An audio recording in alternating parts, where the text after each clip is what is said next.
মানহানির মামলায় নির্ধারিত তারিখে আদালতে উপস্থিত না হওয়ায় কুষ্টিয়া ৩ আসনের সংসদ সদস্য মুফতি আমির হামজাকে গ্রেফতার করেছে ঢাকা মহানগর গোয়েন্দা পুলিশ টিভি। বিকেলে কুষ্টিয়ায় অভিযান চালিয়ে তাকে গ্রেফতার করা হয় বলে জানিয়েছেন মোহাম্মদ আসাদুজ্জামান। বিদ্যুৎ, জ্বালানি ও খনিজ সম্পদ মন্ত্রী ইকবাল মাহমুদ টুকুকে নিয়ে কটূক্তির অভিযোগে দায়ের হওয়া মামলায় মুফতি আমির হামজাকে গ্রেফতার করেছে ঢাকা মহানগর গোয়েন্দা পুলিশ। শেখ হাসিনা দেয়া ফাঁসির সেল থেকে ফিরে আসা মানুষটি কি এবার তারেক রহমানের আমলেও জেলের ঘানি টানবেন? একসময়ের কারা নির্যাতিত রিমান্ডের ভয়ঙ্কর দিন পার করা কুষ্টিয়া ৩ আসনের দাপুটে সংসদ সদস্য আমির হামজা এবার খোদ বিএনপি সরকারের টার্গেটে। ইকবাল হাসান মাহমুদ টুকু একটা নাস্তিক। গ্রেপ্তারের খবরটি সামাজিক যোগাযোগ মাধ্যমে ছড়িয়ে পড়ার পর মিশ্র প্রতিক্রিয়া সৃষ্টি হয়েছে রাজনৈতিক মহলে। আপনি যদি বলেন উনি জামাত ইসলামী বিদ্বেষী, সরমনায় বিদ্বেষী, না, উনি ইসলাম বিদ্বেষী। আমির হামজার বিরুদ্ধে প্রায় সময় নানা রকম ভিত্তিহীন বক্তব্য দিয়ে আলোচনায় আসার অভিযোগ রয়েছে। গত ২৭শে মার্চ কুষ্টিয়ার সদর উপজেলার হাটশো হরিপুর বড় মসজিদে জুমার খুতবার আগের আলোচনায় জ্বালানি ও বিদ্যুৎ মন্ত্রীর দেওয়া এক বক্তব্যের প্রসঙ্গ টেনে মুফতি আমির হামজা বলেছিলেন, বিদ্যুৎ ও জ্বালানি মন্ত্রী ইকবাল হাসান মাহমুদ টুকু একজন নাস্তিক ও আপাদমস্তক ইসলাম বিদ্বেষী। একই দিন আরেকটি বক্তব্যে আমির হামজা দাবি করেন, কুষ্টিয়ার বর্তমান জেলা প্রশাসক এখানে বদলি হয়ে আসার জন্য প্রায় ২০ থেকে ৩০ কোটি টাকা ব্যয় করেছেন। এই ভিডিও দুটি সামাজিক যোগাযোগ মাধ্যমে ছড়িয়ে পড়ার পর দেশ জুড়ে ব্যাপক সমালোচনার ঝড় ওঠে। দর্শক, বাংলাদেশের কোনো সংসদ সদস্যের বিরুদ্ধে যদি আপনি কোনো মন্তব্য করেন তাহলে আপনার গুনতে হবে ১০০ কোটি টাকা। হ্যাঁ, ঠিকই শুনেছেন। মুফতি আমির হামজা বিদ্যুৎ মন্ত্রী ইকবাল মাহমুদ টুকুকে নিয়ে যেই মন্তব্য করেছেন, সেই মন্তব্যের কারণে তার বিরুদ্ধে ১০০ কোটি টাকার মানহানির মামলা করা হয়েছে এবং ইতিমধ্যে মুফতি আমির হামজাকে গ্রেফতারি করার পরোয়ানাও জারি হয়েছে। দর্শক, এদেশের খেয়ে এদেশের পরে এদেশের মানুষের সাথে এদেশের সাথে যারা গাদ্দারি করেছে তাদের মধ্যে অন্যতম হচ্ছে এই বিদ্যুৎ মন্ত্রী ইকবাল মাহমুদ টুকু। এই ইকবাল মাহমুদ টুকুর বিরুদ্ধে কথা বললেই কেন ১০০ কোটি টাকার মানহানির মামলা খেতে হয় এবং তার বিরুদ্ধে কথা বললেই কেন গ্রেফতারি পরোয়ানা জারি হয়? দর্শক, রাজনীতির মহলে এক ভয়াবহ ষড়যন্ত্র শুরু হয়েছে এবং এই ষড়যন্ত্রের নীল নকশা আঁকা হয়েছে ভারতে। দর্শক, এ বিষয়ের কিছু অংশ ভিডিওর শুরুতে শিরোনামে আপনারা দেখেছেন, বিস্তারিত পুরো ভিডিও জুড়ে। তার আগে আমার একটা অনুরোধ, যারা আমার চ্যানেলে নতুন আসছেন চ্যানেলটি সাবস্ক্রাইব করে অল ক্লিক করে বেল আইকনটি বাজিয়ে দিন। দর্শক, চলুন দেখে আসি ইকবাল মাহমুদ টুকুকে নিয়ে মন্তব্য করার কারণে ইতিমধ্যে হাতে নাতে ধরা পড়েছেন, গ্রেফতার হয়েছেন মুফতি আমির হামজা। সেটা আমরা দেখব। সেটা দেখার আগে চলুন দেখে আসি এই মন্ত্রীকে মন্তব্য করার কারণেই কি তাকে গ্রেফতার করা হয়েছে, নাকি এর পিছনে কিছু চাঞ্চল্যকর তথ্য লুকিয়ে আছে যা শুনলে রীতিমতো আপনিও চমকে যাবেন। ভিডিওটা অত্যন্ত গুরুত্বপূর্ণ, তাই ধৈর্য ধরে একটি লাইক এবং পুরো ভিডিওটা শেষ পর্যন্ত দেখতে থাকুন। ইকবাল হাসান মাহমুদ টুকু একটা নাস্তিক এবং ইসলাম বিদ্বেষী, আপাতমস্তক ইসলাম বিদ্বেষী। শেখ হাসিনা দেয়া ফাঁসির সেল থেকে ফিরে আসা মানুষটি কি এবার তারেক রহমানের আমলেও জেলের ঘানি টানবেন? একসময়ের কারা নির্যাতিত রিমান্ডের ভয়ঙ্কর দিন পার করা কুষ্টিয়া ৩ আসনের দাপুটে সংসদ সদস্য আমির হামজা এবার খোদ বিএনপি সরকারের টার্গেটে।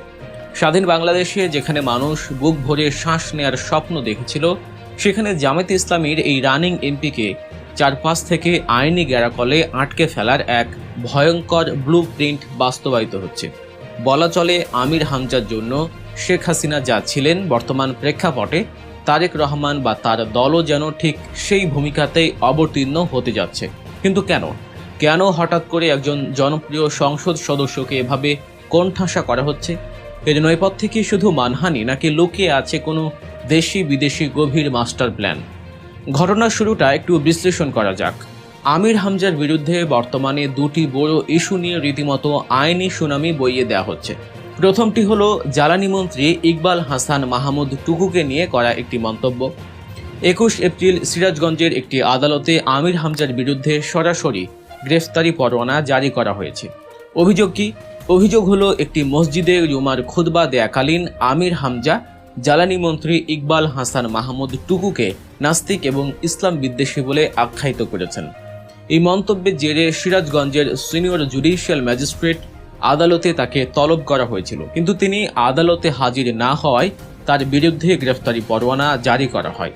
বিষয়টি এখানেই থেমে থাকেনি। এই মামলাটি এখন ১০০ কোটি টাকার একটি বিশাল মানহানির মামলায় রূপ নিয়েছে। মুফতি আমির হামজার বিরুদ্ধে 100 কোটি মানহানির মামলা করছে। হ্যাঁ, 100 কোটি টাকা ক্ষতিপূরণ চেয়ে মামলা করা হয়েছে এবং আদালত মামলাটি তদন্তের জন্য পিবিআই বা তদন্তকারী সংস্থাকে নির্দেশ দিয়েছেন। দ্বিতীয় ঘটনাটি আরও বিস্ফোরক।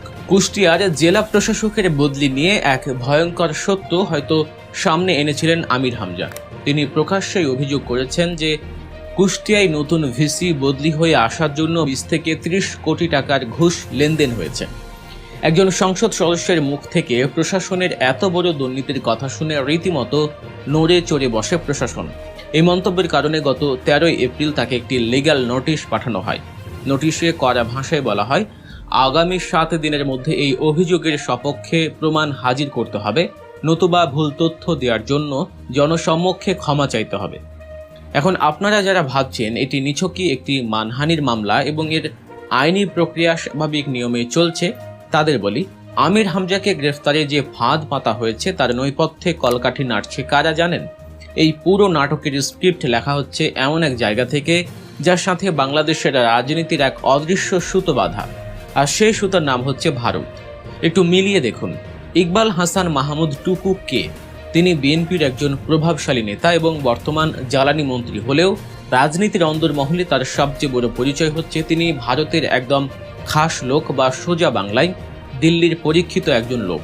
মজার ব্যাপার হলো আওয়ামী লীগের আমলেও এই ইকবাল হাসান মাহমুদ টুকুকে ভারত প্রোটেকশন দিয়ে রেখেছে, এমনকি তাকে ভারতের কোটায় মন্ত্রী পর্যন্ত বানানো হয়েছে বলে জোরালো গুঞ্জন রয়েছে। ভারতের সাথে বিদ্যুৎ খাত নিয়ে বিশেষ করে আদানি গ্রুপের সাথে যেসব বিতর্কিত ও অসম চুক্তি হয়েছে তার সাথেও এই প্রভাবশালীদের নাম জড়িয়ে আছে। তার মানে সমীকরণটা খুব পরিষ্কার। আপনি যদি ভারতের কোনো খাস লোক বা ভারতপন্থীর বিরুদ্ধে কথা বলেন তাহলে আপনার কপালে শনি আছে। আমির হামজার অপরাধ হলো তিনি এমন একজনের বিরুদ্ধে মুখ খুলেছেন যাকে ভারত নিজেদের ছায়াতলে রাখে। এই যে রাজনৈতিক প্রতিহিংসা, এর একটা অদ্ভুত ডাবল স্ট্যান্ডার্ড বা দ্বৈত নীতি আছে বাংলাদেশে। আপনি যদি ইকবাল হাসান মাহমুদ টুকুর মতো ভারতপন্থী নেতার বিরুদ্ধে কোনো কথা বলেন, সাথে সাথে আপনার বিরুদ্ধে 100 কোটি টাকার মামলা হবে, গ্রেফতারি পরোয়ানা জারি হবে। কিন্তু আপনি যদি বিএনপি বা অন্য কোনো দলের চীনপন্থী নেতার বিরুদ্ধে কথা বলেন, ধরুন আপনি আলতাফ হোসেন চৌধুরী কিংবা লুৎফুজ্জামান বাবরের মতো নেতাদের বিরুদ্ধে কথা বলেন, কি হবে? কিচ্ছু হবে না। কেউ আপনার বিরুদ্ধে টু শব্দটিও করবে না, কোনো মামলাও হবে না। এমনকি প্রথম সারির পত্রিকাগুলো যারা পান থেকে চুন খসলেই লিড নিউজ করে, তারাও এসব নিয়ে কোনো বড় নিউজ করবে না। মানে ভারতের এজেন্ডা বাস্তবায়নকারীদের গায়ে আঁচল লাগলেই প্রশাসন অ্যাকশনে নেমে পড়ে। আমির হামজাকে গ্রেফতারের জন্য যে পরোয়ানা জারি করা হয়েছে তার বিচারিক প্রক্রিয়া নিয়েও কিন্তু বিশাল প্রশ্নচিহ্ন রয়েছে। এখন প্রশ্ন হলো, একজন সংসদ সদস্যকে গ্রেফতার করতে হলে স্পিকারের অনুমতির প্রয়োজন হয়, অনেক আইনি জটিলতা থাকে, চাইলেই একজন এমপিকে রাস্তা থেকে ধরে জেলে পোরা যায় না। কিন্তু তবুও কেন এই তড়িঘড়ি? বিশিষ্ট আইনজীবী শিশির মনিরের একটি কথা এখানে খুব প্রাসঙ্গিক। তিনি বলেছেন, সকাল থেকে কোর্ট শুরু হয় আর একদিনেই 10 থেকে 12 জন সাক্ষীর সাক্ষ্য নেওয়া হয়ে যায়, কেউ আর পেরে ওঠে না। এই যে বিচার ব্যবস্থার অদ্ভুত রকেট গতি, এটা আমাদের কি মনে করিয়ে দিচ্ছে? ঠিক ধরেছেন, শেখ হাসিনার আমলের সেই ক্যাঙ্গারু কোর্টের কথা। হাসিনার আমলে যেভাবে বিরোধী মতকে দমন করে ফরমাইশি রায় দেয়া হতো, প্রশাসনকে ব্যবহার করে কণ্ঠরোধ করা হতো, আজকের এই ঘটনাগুলো কি তারই প্রতিচ্ছবি নয়? দর্শক, আপনারা জানেন বিদ্যুৎ মন্ত্রী ইকবাল মাহমুদ টুকুকে নিয়ে মুফতি আমির হামজা যেই মন্তব্য করেছেন, তার এই মন্তব্যকে কেন্দ্র করে সামাজিক যোগাযোগের মাধ্যমে আবারও তুমুল আলোচনা এবং সমালোচনায় উঠেছে এই মুফতি আমির হামজা। তিনি আওয়ামী লীগের আমলে দীর্ঘ বছর কারাবন্দী থেকেছেন এবং তিনি সবসময় সত্য কথা সাহস নিয়ে তিনি গণমাধ্যমের সামনে প্রচার করেছেন। এবং এই বিদ্যুৎ মন্ত্রী ইকবাল মাহমুদ টুকুকে নিয়ে যেই বিস্ফোরক মন্তব্য করেছেন, সেই মন্তব্যকে কেন্দ্র করেই এই মুফতি আমির হামজার বিরুদ্ধে 100 কোটি টাকার মানহানির মামলা করা হয়েছে এবং ইতিমধ্যে তাকে গ্রেফতার করার পরোয়ানাও জারি হয়েছে। দর্শক, এই মুফতি আমির হামজা তিনি যেই বিস্ফোরক মন্তব্য করেছেন, তার এই মন্তব্যকে কেন্দ্র করেই কি তাকে গ্রেফতার করার পরোয়ানা জারি হয়েছে, নাকি এর পিছনে আরও কোনো রহস্য লুকিয়ে আছে? এই মুফতি আমির হামজা তিনি সবসময় সত্যের পথে এবং সবসময় তিনি যেই সত্য কথা সেটাই গণমাধ্যমে প্রচার করার কারণে কিন্তু তার বিরুদ্ধে একাধিক মামলা হয়েছে এবং তাকে কিন্তু অনেক নির্যাতন এবং জুলুম শিকারের সম্মুখীন হতে হয়েছে। এই মুফতি আমির হামজা তিনি বিদ্যুৎ মন্ত্রীকে নিয়ে যেই মন্তব্য করেছেন, সেই মন্তব্য করার কারণেই কিন্তু তার বিরুদ্ধে মানহানিকর মামলা হয়েছে এবং তাকে গ্রেফতারি করার পরোয়ানাও জারি করা হয়েছে। কিন্তু বাংলাদেশে আরও যত সংসদ সদস্যরা রয়েছে তাদের বিরুদ্ধে যদি আপনি কথা বলেন, তাদের বিরুদ্ধে যদি আপনি কোনো মন্তব্য করেন, তাহলে দেখা যাবে আপনাকে কোনো মামলাই করা হবে না এবং আপনার বিরুদ্ধে কোনো প্রশাসনও অ্যাকশন নেবে না এবং আপনার বিরুদ্ধে কোনো ধরনের কোনো গণমাধ্যমে নিউজও করা হবে না। কিন্তু এই বিদ্যুৎ মন্ত্রীর বেলায় এর উল্টো কেন? তার বিরুদ্ধে কেন এমনটা যে 100 কোটি টাকার মানহানির মামলা করা হয় এবং তার বিরুদ্ধে কথা বললেই কেন গ্রেফতারি পরোয়ানা জারি হয়? এর পিছনে একটা রাজনীতির ষড়যন্ত্র কাজ করেছে। কারণ এই বিদ্যুৎ মন্ত্রী তিনি ভারতের হয়ে এদেশের কাজ করেছে এবং তাদের এজেন্ট বাস্তবায়নকারী হচ্ছে এই বিদ্যুৎ মন্ত্রী।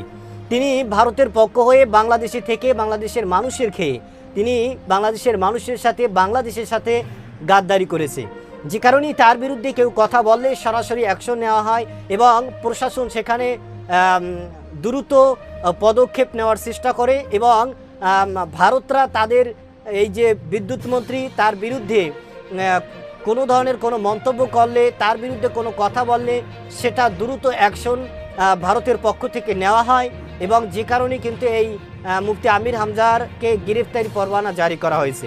দর্শক, এই ব্যাপারে আপনার কোনো মন্তব্য থাকলে সেটা আমাদের কমেন্ট সেকশনে অবশ্যই জানাবেন। আজ এ পর্যন্তই। সুস্থ থাকবেন, ভালো থাকবেন। দেখা হবে আগামী কোনো ভিডিওতে, কথা হবে নতুন কোনো বিষয় নিয়ে। সে পর্যন্ত ভালো থাকবেন।